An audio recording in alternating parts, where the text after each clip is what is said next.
Bonjour à tous, bonjour à toutes les personnes qui nous rejoignent aujourd'hui et bienvenue donc à cette édition du mois de novembre des Mercredis Startup.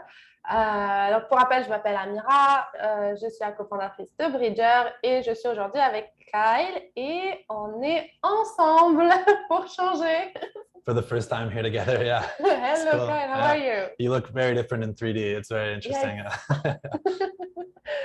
So, on laisse un petit peu quelques secondes aux gens pour nous rejoindre et puis on va pouvoir commencer. Khadija, est-ce qu'on commence directement? OK. Donc, Kyle, how do you feel? How do you feel to be here today? You know, the energy is palpable, you know? No, seriously, it's really energizing to be here in person and it's super cool to, you know, sometimes it is still cool to see people in person that we've been collaborating with for a long time. So I feel great. How are you doing? I'm good. Ce que je disais tout à l'heure, c'est qu'on a l'impression qu'on est sur un plateau télé avec les caméras, les écrans et tout. Puis on est ensemble, donc ça va, c'est assez intéressant. Puis j'ai bien hâte de parler du sujet qui nous rassemble aujourd'hui, qui est la gouvernance. So Kyle, what does governance mean to you? I don't know. That's why we brought two people here today to discuss with us. But it's definitely a very interesting topic, and I'm excited to have such great guests here today to discuss it. And you know, it's a term that I think a lot of people would benefit from. You know, illuminating and expanding their understanding of. So looking forward to the conversation today. What does governance mean to you? Oh, same. Like, pour ma part, j'ai été sur des conseils d'administration, j'en ai un aussi, et puis il y a des énergies assez différentes. La gouvernance, c'est un grand mot. On pense directement à, comme je viens de le faire, au conseil d'administration, mais c'est très souvent une notion très transversale à l'organisation. Et c'est quelque chose qu'en tant qu'entrepreneur, quand on commence, on ne pense pas à ça forcément, jusqu'au moment où on se dit « Ah, you need to build a board ». Et on n'a pas forcément d'expérience là-dedans. So, c'est pour ça qu'aujourd'hui, on voulait parler de ça avec vous et puis un petit peu explorer ce que ça veut dire, comment on peut mettre en place de manière pratico-pratique une bonne gouvernance dans nos différentes entreprises, mais aussi comment l'écosystème aussi peut aider les entrepreneurs à s'assurer qu'on ait une gouvernance à valeur ajoutée, puis surtout positive et durable. Yeah. So shall we invite the people? I think you put it perfectly. And yeah, let's welcome our guests and start the conversation. Donc aujourd'hui, on a parmi nous Déborah Cherenfant, bonjour, et Alan MacIntosh, qui sont nos deux invités du jour. Et puis, je vais les laisser, eux, se présenter directement. On va faire honneur aux dames. Déborah. Merci. Je ne savais pas si je devais ouvrir ma caméra à ce moment-là, donc hence my weird face. Salut tout le monde. Hey Kyle. Allô Amira. Donc, sur la même lignée de présence virtuelle, hier, toi et moi, on s'est vus à un gala en mode hybride. Donc, on est tous excités et on se remet chacune de nos émotions. Donc, Déborah, j'ai le privilège de siéger sur le conseil d'administration de Bonjour Startup Montréal.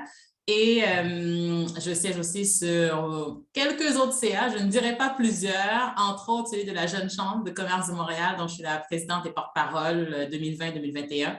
Je suis une passionnée d'entrepreneuriat, ça ne me rajeunit pas, mais ça fait un petit peu plus d'une dizaine d'années que je travaille dans le domaine, beaucoup plus au niveau conseil en démarrage, conseil en financement d'entreprises, moins particulièrement des startups, même si j'ai eu un pied dedans pendant à peu près 2 ans au sein d'un cabinet d'avocats pour gérer un programme. Et aujourd'hui, je suis au sein de la Banque TD comme responsable de la stratégie en entrepreneuriat féminin, qui est mon dada à travers le Québec et la région de l'Atlantique. Donc, voilà, très contente d'être avec vous ce midi. Déborah a reçu un prix hier du Réseau des femmes d'affaires du Québec pour en plus toute son implication. Donc, félicitations Déborah. Merci beaucoup, Amira. Merci.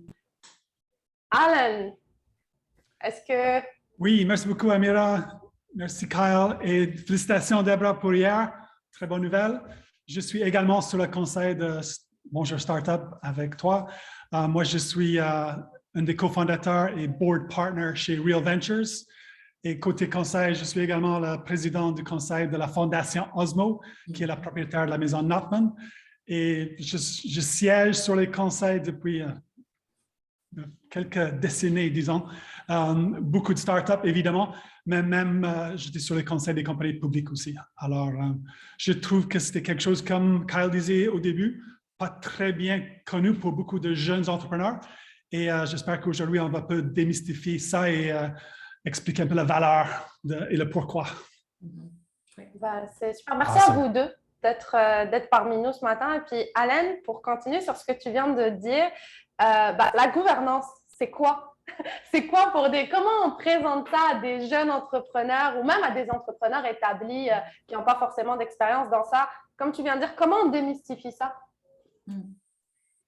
Well, the first thing is, you have, as a founder and CEO, having started a company, whether you know it or not, de facto, you need a board or you will have a board, of which, to start with, you will be, if you haven't done any thinking about it, one of the board members, one of the directors. So by law, you have de facto a board. And I think in the context that we're discussing, governance is thinking about, it doesn't seem very relevant early on. You're probably very product, market focused, not many team members, but it really is, if you've got a big, bold ambition with regard to the endeavor and the solution, what you want to bring to the benefit of the planet and change the world, at some point in time, a board is going to be a very strategic asset for you and will be part of keeping you, guiding you, and thinking about governance, because governance is thinking about how you function as an entity to deliver your mission and your vision, but within the boundaries of the law, respecting all the different, beyond shareholders, all the different stakeholders, which is, of course, is employers, it's your suppliers, what's the government if they're regulating your industry in some shape or form, they will be. And so it's really making sure that you are abiding and not doing anything that will take you off track of the big, bold, and ambitious journey you're on. And typically it does need external support and other people around you to guide you on that journey, like in anything else. So it's just one of those, I think it's really well described as a corporate muscle that you probably want to begin exercising quite early. That's great. That was a great definition. Thank you, Alan. And you mentioned that in the early days, in the process of founding a company, initially we're focused on sales and product development and all of these things. And I know from experience you were our first board member actually at bus.com, so our first non-founder board member. You obviously are a part of you play that role kind of in like the early days of establishing a board and establishing governance. In your opinion, what is the right time for founders to start bringing on people such as yourselves or Deborah to kind of or other stakeholders to play a role in that governance beyond just the founders themselves? I'd say it's never too early. I think it's less of a priority when you're pre-commercial. I think typically it's going to be imposed upon you the first time you do a significant financing. So I think one of the key things is already to be either anticipating what you want in terms of the structure of a board in place, or to have a structure in place where you've brought, advisors that you respect, that are going to add value, that are coming from, another competency, in anticipation of also, typically your investors will also want to have seats around the board. So I think it's either as you're about to go commercial or as you're raising your financing would be the sort of times that I think you absolutely need to have it, but it's never too early in my mind. It makes a lot of sense. And in terms of, do you have any practical tips for people who might be, anticipating one day in the next couple of years, kind of forming their first board? How do you counsel people who've never formed a board before in terms of, how to think about who they might want involved in the early days? Yeah, the first big sort of thing that we always stress, because I think often it's viewed as a necessary evil. And I think that's completely the wrong way of thinking about it. You have to embrace the ownership. You as CEO, there is this thing we'll get to eventually, because your board can fire you. It's actually one of the responsibilities of the board to ensure that the CEO is conducting the affairs of the business with, in an integral way. But as the founder CEO, I think you want to be embracing this and therefore owning it and thinking of it as an asset and being very deliberate and also demanding about how you go about picking who should be on that board. And of course, you want a variety of competencies and perspectives. You want a board that's going to be super engaged. I think it's really essential that the individuals that you choose are people you appreciate or will appreciate working with. And then I think you want to really sort of set the bar high regarding the expectations you have of them. And then because you're going to set the tone for how your board operates and how performant and how good it is in its functioning. So raising the bar on who you pick, how you choose them, and explaining the expectations and the levels of trust and transparency and how you're going to manage them. I think those are the sort of guidelines to thinking about it. Typically, it's a small number of people early on, 3 to 5. It's also something very dynamic, as we all know, if we're thinking venture model, which I think most of our audience is thinking about, you're going from a small team and a seed stage round to, maybe a pre-A and then an A and then a B and a C and hopefully public, whatever. And so it's a dynamic entity. It's not going, the board you build at the seed stage will not very likely be the board that you're obviously not, because it's going to be much bigger and much broader and by the time you're public. So again, that's also maybe a scary factor if you're overthinking, I need the public company board now and you're only seed stage. Yeah. Merci Alan. Déborah, est-ce que ça te parle, tout ce que Alan est en train de nous raconter? Et puis, j'aimerais bien aussi savoir ce que, pour toi aussi, qu'est-ce que la gouvernance, ça vient chercher quoi chez toi? Mais tellement, puis merci Alan for setting the table with so many truths and a lot of those were from the beginning perspectives I had, and it's so insightful that you were able to lay the ground and, highlight those aspects, because I think that's one of the elements that's very certain about governance and startups. Parce qu'au début, on n'a pas vraiment, puis je dis je parle de l'écosystème des startups, on n'a pas vraiment cette impression que la gouvernance est essentielle ou est importante pour les entrepreneurs qui démarrent. Et c'est pourquoi je pense qu'il faut revenir véritablement à la base. Moi, je suis j'aime beaucoup décortiquer les mots, j'aime la compréhension des mots et j'ai fait 4 ans de latin. Donc, quand je pense au mot gouvernance, en latin, ça veut dire navire. Donc, je pense qu'on comprend bien avec le concept, l'image de navire, de gestion, d'avoir un capitaine, d'avoir vraiment l'orientation, le guide. Donc, c'est vraiment ce qu'on doit avoir. Et la perception que j'avais particulièrement à l'écosystème des startups, c'est que c'était toujours, comme Alan l'a dit, et c'est très, très vrai, a necessary evil.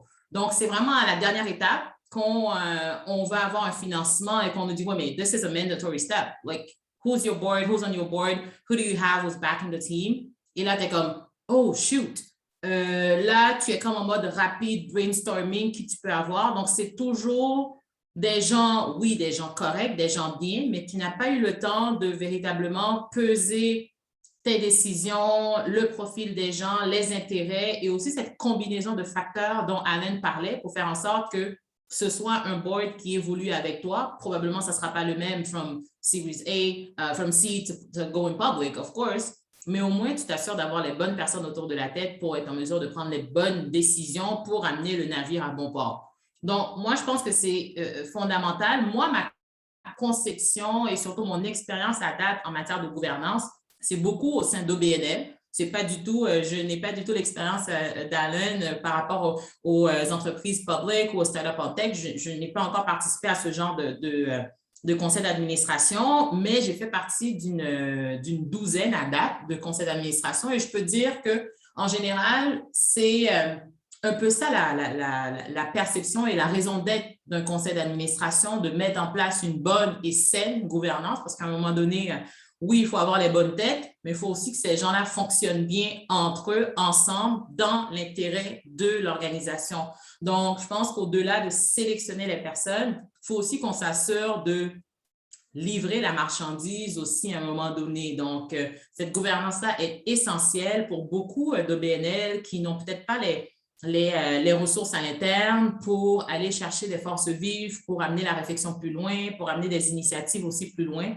Donc, c'est aussi important. Et je pense qu'à la différence, peut-être pour lier la discussion aux startups, à la différence des startups, les OBNL, organismes communautaires ou organismes parapublics, on s'est inscrit dans la loi, comme Alan le disait. Donc, dès la composition, la création d'un OBNL, c'est demander, exiger, si je prends l'exemple du Québec, dans le registre des entreprises, d'avoir un minimum de 3 personnes comme fondateur et d'avoir un conseil d'administration. Donc, le réflexe gouvernance est plus présent pour cet aspect non lucratif des organisations, mais pour les autres, c'est moins un réflexe. Donc, l'entrepreneur, on va beaucoup plus être concentré sur l'idéation, sur recruter l'équipe, sur aller chercher du financement.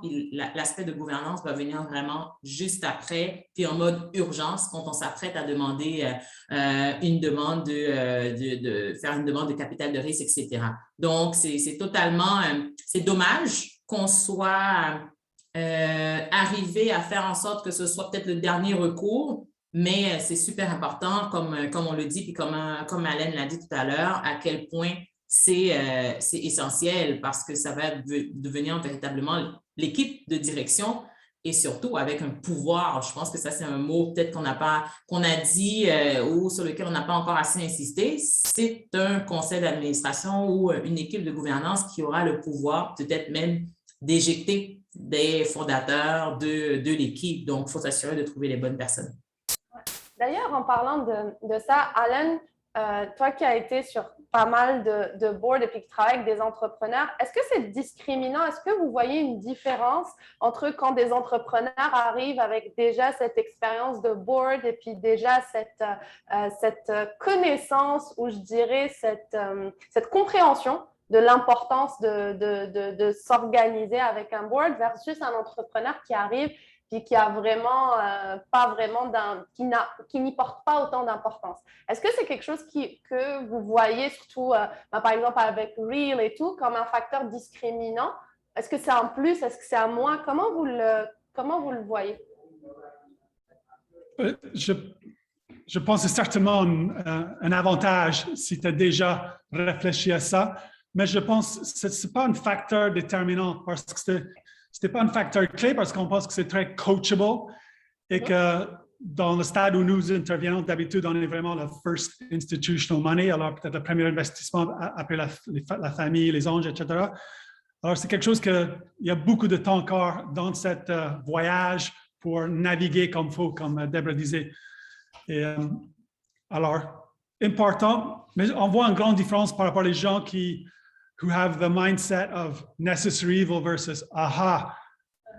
and embrace it. Ouais. Parce que ça va plus loin que ça, je pense.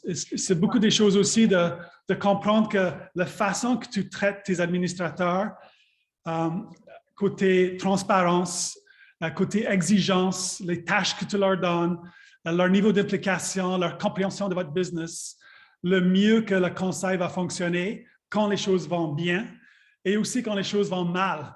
Alors, c'est très important encore pour revenir à la métaphore de la muscle corporate. Yeah. Et si tu, if you're insecure about the relationship with the board, that's just, that's the kind of mindset I think is so important to kind of get over and a hurdle to get over. So that's a great point, and I love the mindset aspect of this insight. And I'd be curious, obviously, often when there's like co-founders at a startup, there's often complementary personality sets. There's often one person who's maybe a little bit more creative, one person who's a little bit more structured, and that often maps to like, also a role within the company.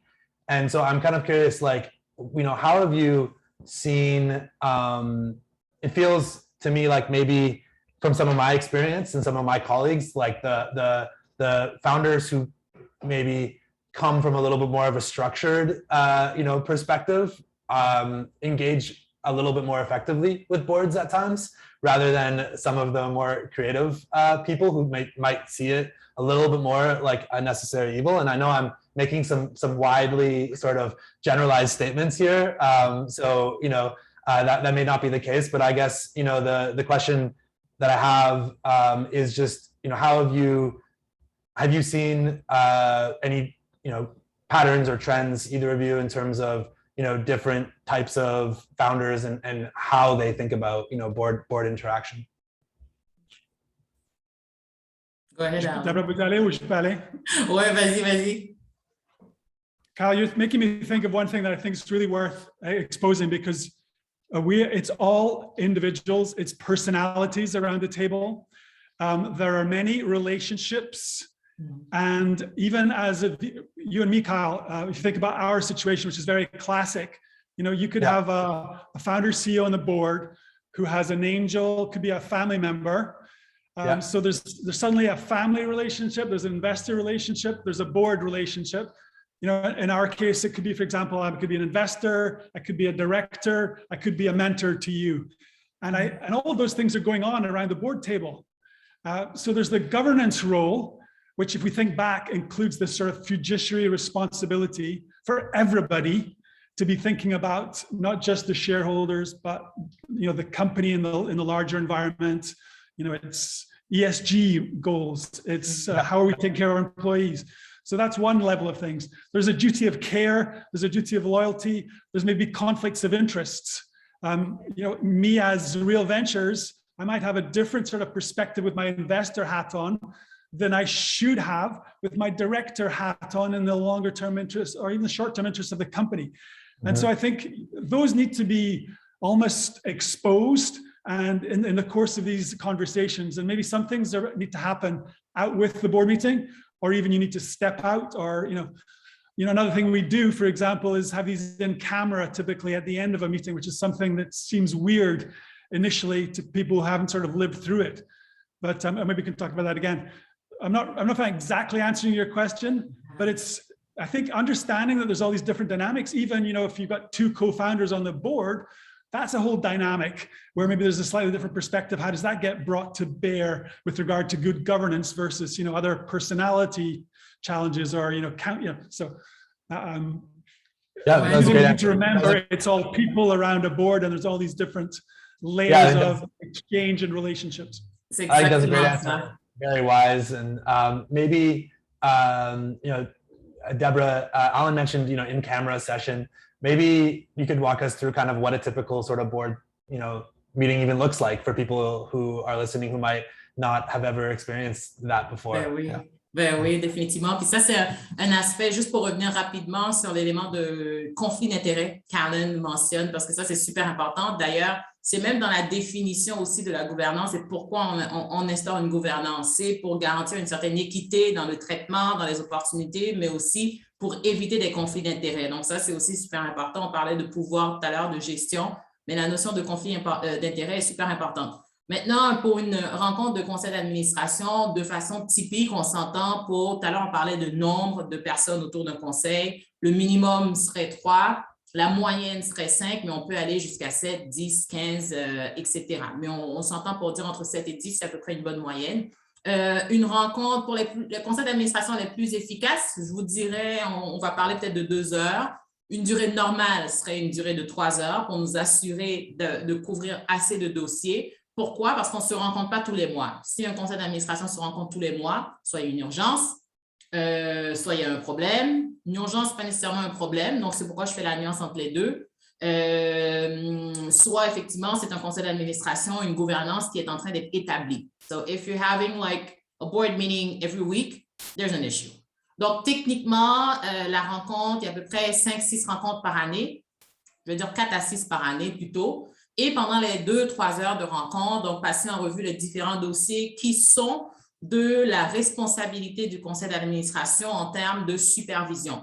Et ce sur quoi on s'entend aussi pour dire, c'est qu'un conseil d'administration, du moins la gouvernance d'une entreprise, n'est pas nécessairement impliqué dans les détails au niveau des opérations. Donc, c'est pas, il est là à titre d'information pour savoir est-ce qu'on...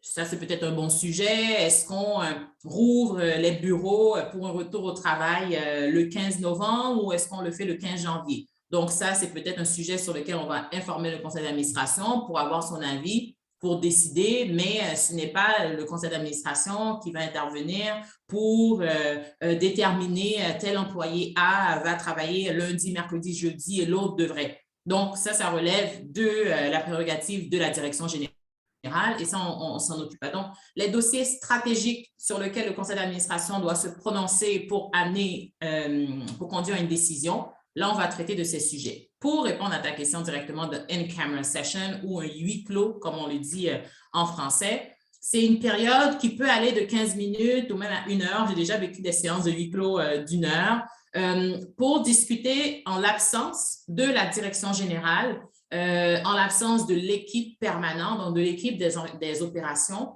pour s'assurer en tant qu'équipe de gouvernance, en tant que conseil d'administration, on puisse s'assurer d'avoir traité tous les sujets et d'avoir abordé les sujets qui sont peut-être dans nos angle mort, pour pouvoir évaluer aussi de façon informelle. Là, on n'est pas en train de rédiger une évaluation pour le ou la DG, mais pour discuter qu'est-ce qu'on en pense. Est-ce qu'on pense qu'on devrait intervenir de façon beaucoup plus directe? Est-ce qu'on pense aussi que la personne à la direction générale est encore la bonne personne? Ça aussi, il faut qu'on se la pose comme question dans le in-camera en fonction du sujet. Est-ce qu'on a un enjeu de financement critique qui fasse en sorte qu'on doive trancher sur la dissolution de l'organisation? Ça, c'est question de fond, j'ai envie de dire, qui relève encore de la bonne gouvernance, de nous assurer qu'on guide bien le navire, qu'on évite les conflits d'intérêts. Ça, ce sont des questions dont on va traiter au privé en l'absence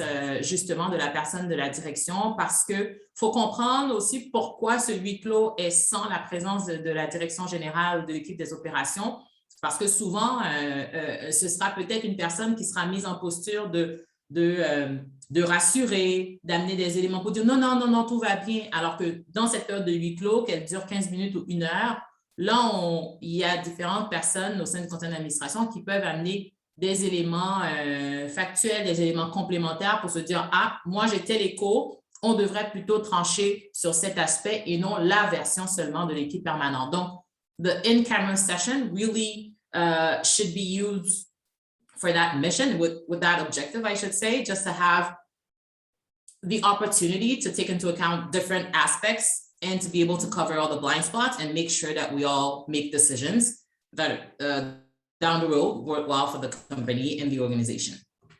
Donc, voilà. Continuer sur le point que tu es en train de donner. Tu viens de donner, on va dire, une des bonnes pratiques à faire sur le board. Ben, si je te demandais, c'est quoi les autres bonnes pratiques? Là, c'est par rapport au huis clos, mais ça serait quoi, vu que tu l'as très bien dit, tu as fait quand même une douzaine de boards, et puis Alan aussi, beaucoup plus, je suppose. Mais je vais vous poser la question à vous deux. C'est quoi les bonnes pratiques? Une fois que le board est mis en place, qu'est-ce que vous avez vu qui fonctionne en plus des huis clos? Qu'est-ce que vous avez vu aussi qui fonctionne un peu moins? Donc, quoi vos observations?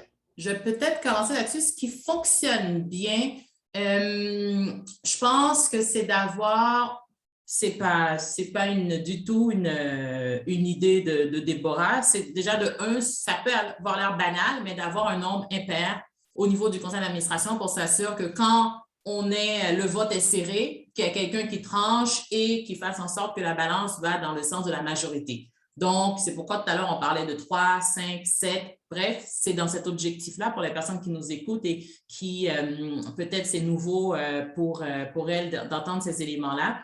Donc, de s'assurer d'avoir peut-être un chiffre impair au sein du conseil d'administration pour ces moments de vote serré. Donc, ça, c'est peut-être une bonne pratique à garder en tête. Peut-être la contrepartie aussi de ça, qui est peut-être moins une bonne pratique. On parlait tout à l'heure, Alan parlait de dynamique, on parle d'humain, donc des relations à bâtir, des relations à structurer.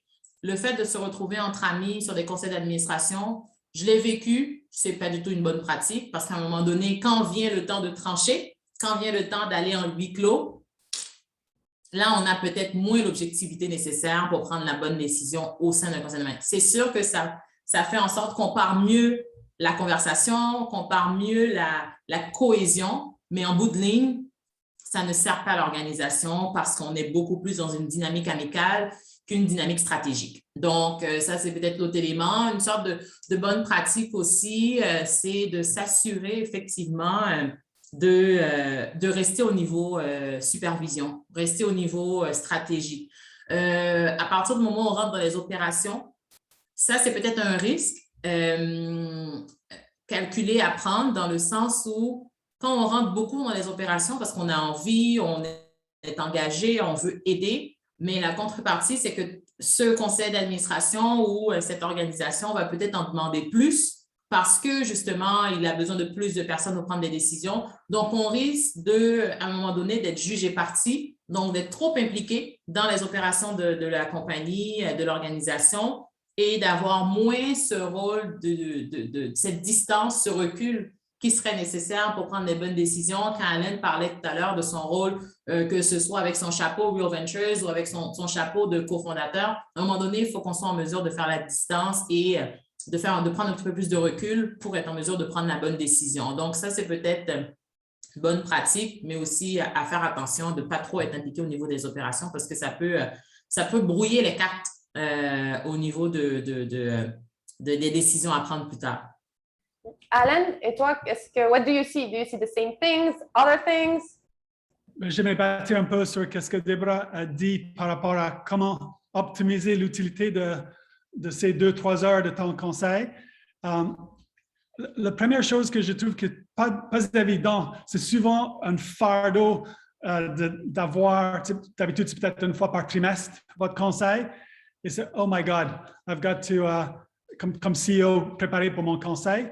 Je trouve que ce qui est très important, premièrement, d'essayer d'aligner ton business management, metrics, tes KPIs, la façon que tu es en train de guider toi et ton équipe, que tu utilises les mêmes matériaux et le même genre de reporting vis-à-vis le board. Et le clé pour moi, encore pour bâtir sur cet aspect opérationnel stratégique, je trouve comme toi, comme CEO fondateur, you are in the business every day, quasiment 24 sur 24, 7 sur 7. The board is an opportunity to be working on the business and not in the business with people who are seeing it at a very different cadence. It's an incredibly useful attribute to have your board guiding you when they're seeing progress over 2 months, 3 months, whatever the frequency of your board meeting is. So that's one thing. And in that regard, the preparation of your board pack is another sort of very much best practice. Keeping that aligned with how you're already reporting. So it's incremental work, to package it and narrow down what you're using for your management tools, that it's consistent from one board meeting to another in the way you present your KPIs, your metrics, your financials, your strategic objectives. Very hard for board members if you keep reconfiguring things because they're not into the day-to-day of business like you are. I also think if you give the board pack many days ahead of time, ideally up to a week, you can then make the best of those 2 hours or 3 hours, as Deborah said, for the strategic stuff, because you can then demand on your board has had the time to read, to digest. You're not just reading through your board deck. You're now focusing in on the things that are bothering you, the things you need help with, items that are much more strategic. So those would be a couple of the things I would bring to bear. And Alan made me think of two, maybe one. I'll sum it up in one, good practice. There is for the managing partner, founder, ou juste l'équipe de direction. Bref, c'est super important d'avoir, on parle beaucoup du mot d'allié dans Diversity and Inclusion, mais aussi c'est important d'avoir des alliés au sein de son équipe de gouvernance aussi. Puis dans la préparation de la rencontre de conseil d'administration, comme Alain le dit, de s'assurer d'avoir un certain délai dans l'envoi des pièces, mais aussi une bonne pratique au niveau gouvernance, c'est d'avoir aussi un comité exécutif. Donc, un executive committee composé de différentes personnes, beaucoup moins, peut-être 3-4 personnes, par exemple, trésorier, VP et président du conseil d'administration, président. Mais est-ce que, au-delà d'être une case à cocher au niveau gouvernance, mais c'est surtout une bonne pratique dans le sens où ces personnes, on les rencontre avant. Et quand viendra aussi une décision à prendre, des points à pousser ou des actions à appuyer, ces gens-là vont être les alliés de la direction générale pour dire non, on a discuté, on a fait une rencontre beaucoup plus détaillée avant le CA, on a pu se pencher beaucoup plus sur les chiffres, on est en mesure de vous dire, collègues administrateurs et administratrices, que c'est la bonne décision, on a vu et revu. Donc, le fait d'avoir un CE qui fasse partie du CA, c'est aussi une bonne stratégie pour l'équipe de direction beaucoup plus pour faire en sorte de faire avancer les dossiers, pour être en mesure de mieux prendre connaissance des dossiers aussi, parce que si on a un conseil d'administration, par exemple, de 15 personnes et que tout le monde a la même information au même moment et qu'on arrive au CA, puis comme Alain disait, la personne lit son deck et tout, mais tout le monde est comme, peut pas vraiment, en bon français, voucher pour vos décisions et vos actions. Bien, peut-être une meilleure pratique, ça aurait été d'avoir un CE qui puisse jouer ce rôle d'allié, donc 4-5 personnes dans la réunion même qui disent non, ça a été une décision validée, une proposition qui peut être appuyée par X, Y. Donc, ça aussi, c'est peut-être une bonne pratique également à mettre en place. Et la bonne pratique dont plusieurs personnes parlent aujourd'hui, toutes les questions de diversité et inclusion. Comment, I opened the door to that one, didn't I? Yeah. Donc, I'll do that. I'll talk about the elephant in the room.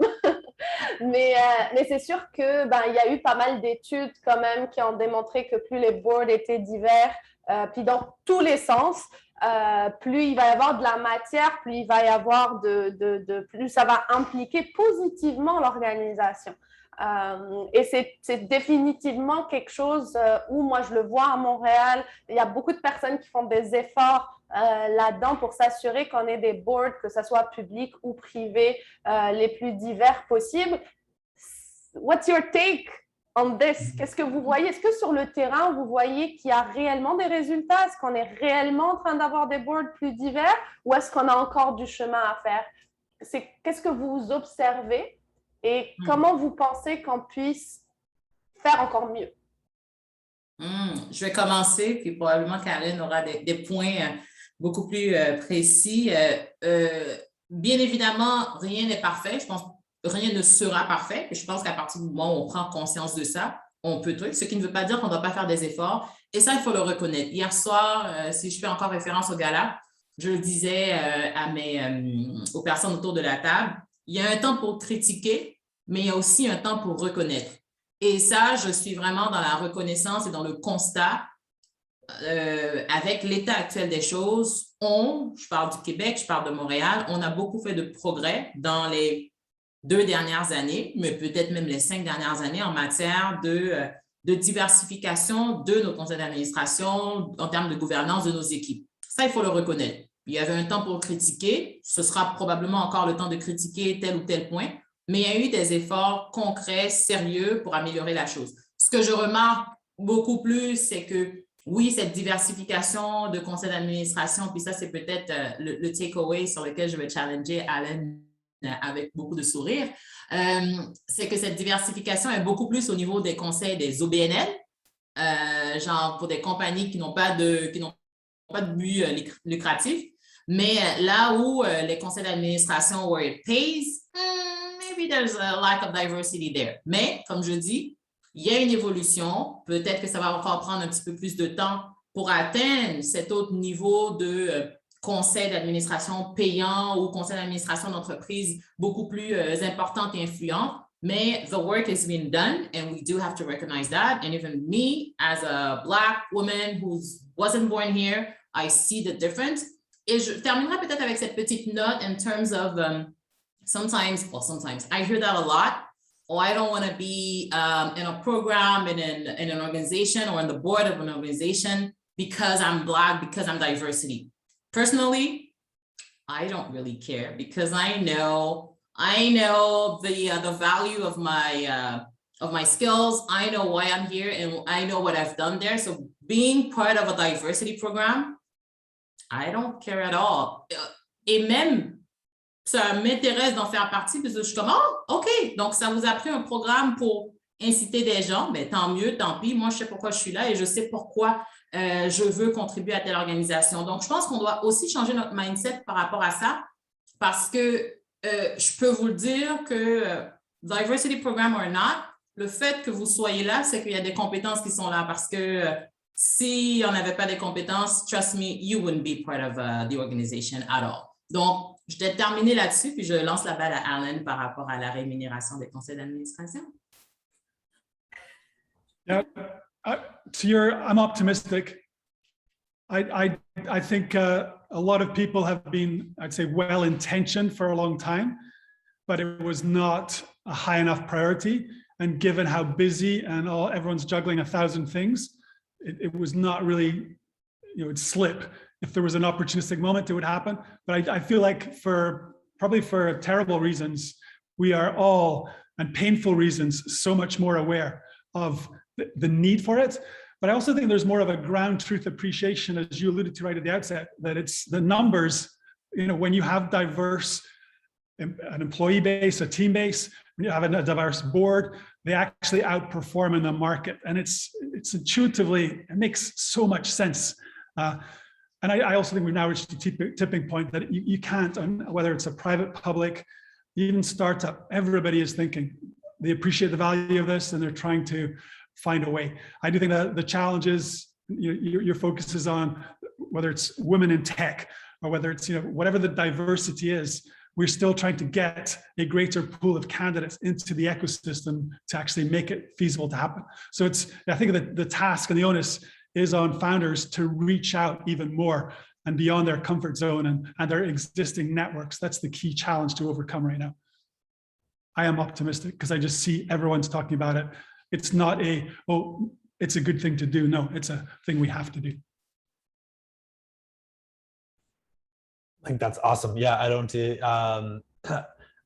have any kind of meaningful follow-up that, but I think that's worth kind of pausing on and kind of really appreciating. I think that, something that comes up a lot as an executive in my executive coaching work is just the power of building kind of Socratic teams or building teams that appreciate, differences and kind of, and this is such an important part of being able to do that. So I think it's cool. Question that I have kind of for you, Alan, around the history of boards that you've served on. You mentioned that this is maybe something D&I initiatives are at a board level and even in the org are more being acted on a little bit more now than probably when you first started getting involved in business. I'm wondering if you can just speak to kind of that and any other kind of changes that you've seen. How has sitting on a board evolved since you first did it to today? Yeah, I mean, back in the first industrial age when I started. Yeah, sorry to over-index on that. Yeah. Could you actually tell us when did you sit, in what company and what function? What was the first board that you sat on? First real board I sat on would have been in the early 90s. It's a long time ago. It's not that long, but it's you've got some real experience there. So, yeah. The big thought that comes to mind is it is incredibly personality dependent, and it's back to what I said at the outset. It's the CEO has a disproportionate influence on the conduct of the board and the setup of the board and the personalities involved. So it's an incredibly powerful thing that founders need to be conscious of and own. Number one, one of the broad trends I would say, definitely diversity. I think it's probably more of a last decade, real move the needle kind of change in the gradient and appreciation of that. But I think there's been an ongoing improvement in rigor of how boards work, transparency in terms of reporting. Obviously, in the US, and it's kind of impacted the world, is everything to do with Sarbanes-Oxley, financial disclosures. I mean, it's often through pain and crisis that these changes actually really have an impetus and change movement. Of course, around sustainability, we alluded to ESG. Still, people are struggling with the metrics and really how to make that tighter. But it's on everybody's agenda now, as is CSR. Generally positive trends. The diversity one we've already talked about. Broader less exclusively shareholder focused and more stakeholder embracing. So all positive trends, I think, a more enlightened approach to governance and the consequence of bad governance, both purely from a business success point of view, but also sort of humanity and planetary consequence point of view. That makes a lot of sense. Could you elaborate on the difference between stakeholder and shareholder kind of focus? Yeah, shareholder obviously starts with the founders, everybody who then invested in the company, including potentially VCs, all the way through to public market. Could be big pension funds to retail investors who buy 10 of your shares. So that's the shareholder universe. And typically capitalism was driven to create value for those shareholders, and financial theory was all around anyway, was the driver. Stakeholders is actually thinking about everybody who a company's activities are impacted by. Most obviously the employees of the company. But then if you think of any company is part of a complex supply chain, and so you're dependent on your suppliers. Your suppliers may be creditors, you may have other creditors, the banks, lenders. They are part of the stakeholder universe, as are the footprint you leave on the planet. So whatever community you operate in or you have an impact on, they're stakeholders. And stakeholders can bring down companies now. So in the consumers of the product. So it's thinking much more holistically rather than just serving shareholders. And I think it's a much healthier thing. And it's it's the only way to create a sustainable business is to think and operate like that. And it has to be integral to your sort of governance practices. Thank you, Alan. I know that time is flying, but I want us to touch base on two different things. So, le conseil, le board, as you just said it, there's the CEO and there's other people. So how can we make all these people help each other in a more sustainable way? Can we push entrepreneurs to be in other boards, like in the ecosystems, dans des OBNL? Est-ce que c'est quelque chose de positif de voir des entrepreneurs s'impliquer dans la gouvernance d'autres organisations pour déjà qu'ils aient une valeur ajoutée, mais aussi pour se former? Et de l'autre côté, dans ces boards, c'est aussi des personnes qui doivent sit on these boards et qui ne sont pas forcément des entrepreneurs. Donc, on a aussi besoin de personnes qui vont avoir la bonne valeur ajoutée pour une organisation. Ça peut être industry experts, ça peut être des personnes qui vont apporter en fait de la valeur ajoutée à différents niveaux pour l'organisation. Comment on fait en tant qu'écosystème pour s'assurer qu'on a assez de personnes qui participent à ces boards et qu'on n'a pas les mêmes personnes qui se retrouvent tiraillés à avoir des demandes sur plein de boards parce qu'on n'a pas l'impression qu'il y a d'autres personnes qui sont disponibles. So there is two axes in my question, mais j'aimerais beaucoup vous écouter sur ces 2 points, donc l'entrepreneur puis l'écosystème. Oh boy.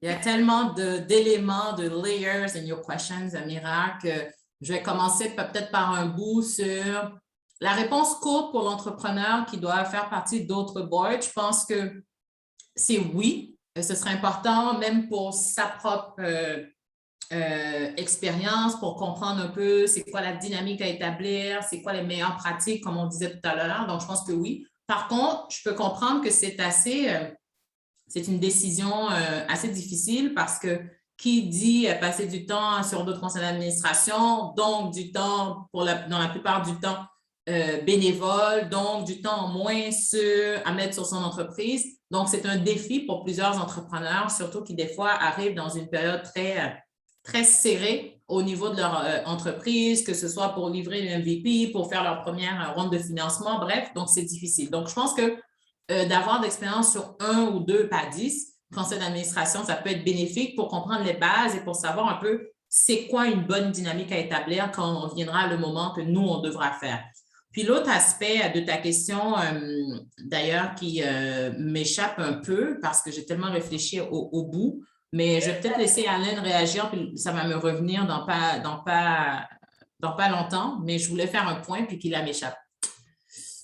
Encore sur le premier point, Déborah, je trouve qu'une des meilleures façons d'apprendre comme CEO, comme administrateur, c'est d'être sur le conseil de quelqu'un d'autre où tu vois comment elle ou lui réagit, tu dis, oh my God, I did that.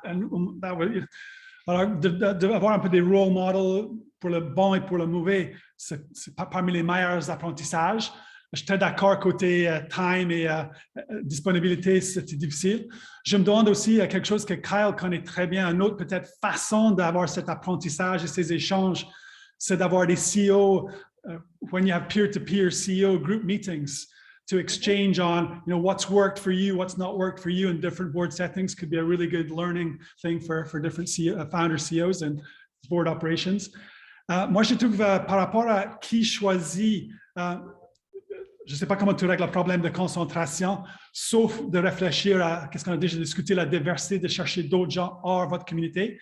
Mais je trouve dans le choix, il ne faut pas choisir du monde qui a même une compétence dans l'industrie, mais qui se pensent comme les dieux dans leur rôle et leur façon d'agir sur votre conseil.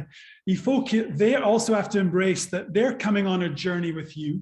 They have a lot to contribute, but like a mentor, they've also got a lot to learn. And I think it has to be you're choosing people where there's this very mutual, respectful relationship that's hopefully going to grow in respect and trust over time, that can be both hard or demanding on each other, not hard, demanding on each other.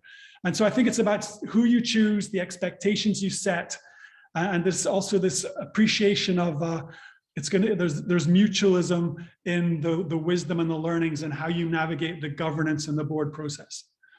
And how can we, just to continue on this phase, because this is about how we choose the right person, but how also can we, because I'm also a CEO and I'm on several boards, and to be honest, j'ai appris tellement de choses, et puis even for your network and everything, it's time that most of the time we feel we don't have, but it's a good investment. But sometimes I've been asking people that are the right fit for us, but they all seem to think they don't have enough time.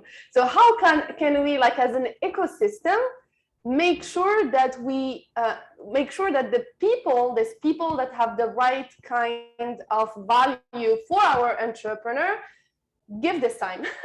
And understand that there is value to jump in this journey. Oh boy. C'est vraiment délicat. Sincèrement, je n'ai pas la réponse. Je vais vraiment réfléchir en même temps que j'essaie de répondre parce que ça, c'est un vrai défi.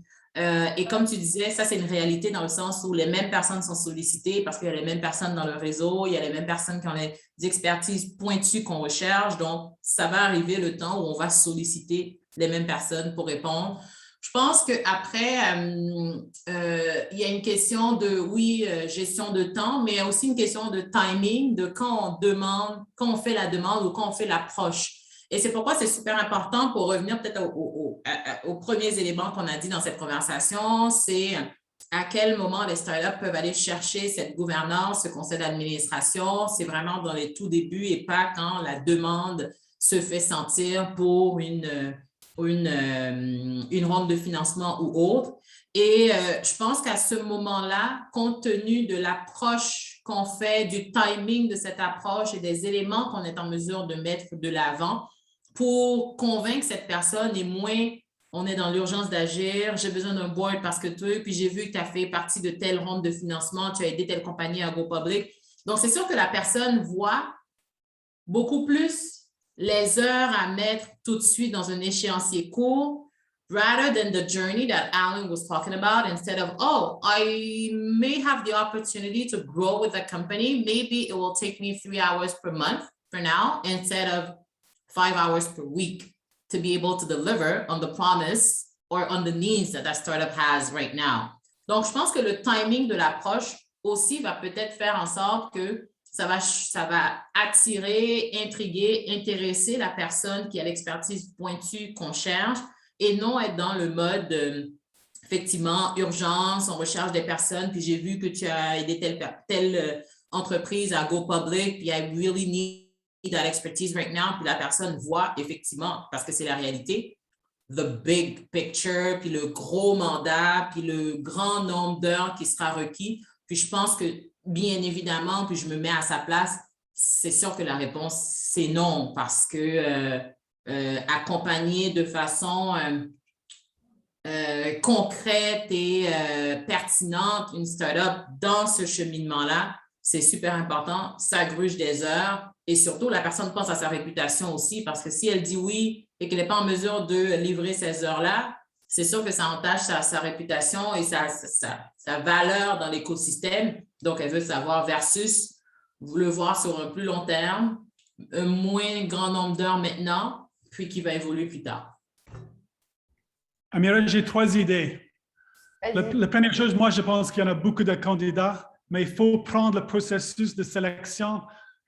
C'est un grand effort. C'était comme d'aller sélectionner ton co-founder ou ton prochain CTO, un rôle hyper important pour la compagnie, ou de faire un fundraising. Alors, il faut vraiment bâtir un funnel de candidats. Il faut vraiment, il faut que toi, tu as un narratif qui est compelling. Il faut que tu es capable de montrer leur... Tu sais, tu devais un peu aussi tourner les tables. C'est un processus d'entretien où eux, idéalement, tu as peut-être un bassin de 10 candidats, sont en train de vendre le pourquoi et leur valeur ajoutée à vous aussi. Il y a une chose qu'on n'a pas parlé aussi. Évidemment, normalement, un membre du conseil va être rémunéré, pas en argent, mais avec des options, il va faire partir de votre ESOP. Alors, ça, ce n'est pas quelque chose qu'on a parlé, mais ça aussi, si tu es capable d'avoir des bons candidats qui croient dans votre histoire, et je pense que c'est plus facile que c'était il y a 10 ans. Les gens croient dans les jeunes et les nouvelles idées, les gens qui veulent changer la planète et de contribuer à ça. Il faut aller chercher ça dans les gens. Et évidemment, il y a un petit peu de récompense s'ils croient dans votre histoire. Et ultimement, peut-être une autre dernière chose, c'est peut-être tu peux te délimiter. Tu dis, let's do this for 2 years. Ça te donne aussi une flexibilité. But I think how seriously you take this on, like anything in your company, it will lead to the ultimate success and the caliber of who you attract to your board. Awesome. Unfortunately, it's time to wrap up, but I think we maybe have to do another, maybe even multiple sessions on this topic potentially. Learned so much today, both in terms of conceptually, got to get an insight into some of your experiences, which is really valuable, and also very practically as well. So thank you so much for both of you for taking the time and really valuable contributions to this conversation in the ecosystem. And I also want to thank Cisco, one of our main sponsor in terms of making this possible. And thank you so much. Et puis merci aussi à toute l'équipe de Bonjour Montréal Startup qui font un travail exceptionnel. Moi, je dirais un spécial merci à Khadija parce qu'elle est toujours behind the scene et puis vous la voyez pas vraiment, mais elle fait énormément de choses. Et merci beaucoup à vous. J'ai appris énormément de choses. J'en tire, je pense, 3 grandes choses. Les entrepreneurs, n'ayez pas peur de créer vos boards. C'est un muscle. Comme l'a dit Alan, you need to train it. On va dans la bonne direction. Il faut vraiment qu'on continue à, comme tu l'as dit, Déborah, il faut savoir reconnaître que les choses avancent bien quand même dans notre écosystème ici à Montréal et au Québec. Mais on peut s'inscrire dans ce travail de faire encore mieux. Et puis tout l'écosystème, on est tous là. Prenons ça au sérieux. Build a funnel to build your board et puis tout ira bien. Donc, merci beaucoup à tous les deux. Et puis, on se retrouve dans un mois pour le dernier Mercredis Startup de 2021. Déjà. Merci beaucoup, merci à vous deux. Déborah. Ouais, merci Alan. See you soon, guys. Bye. Thank you. Bye.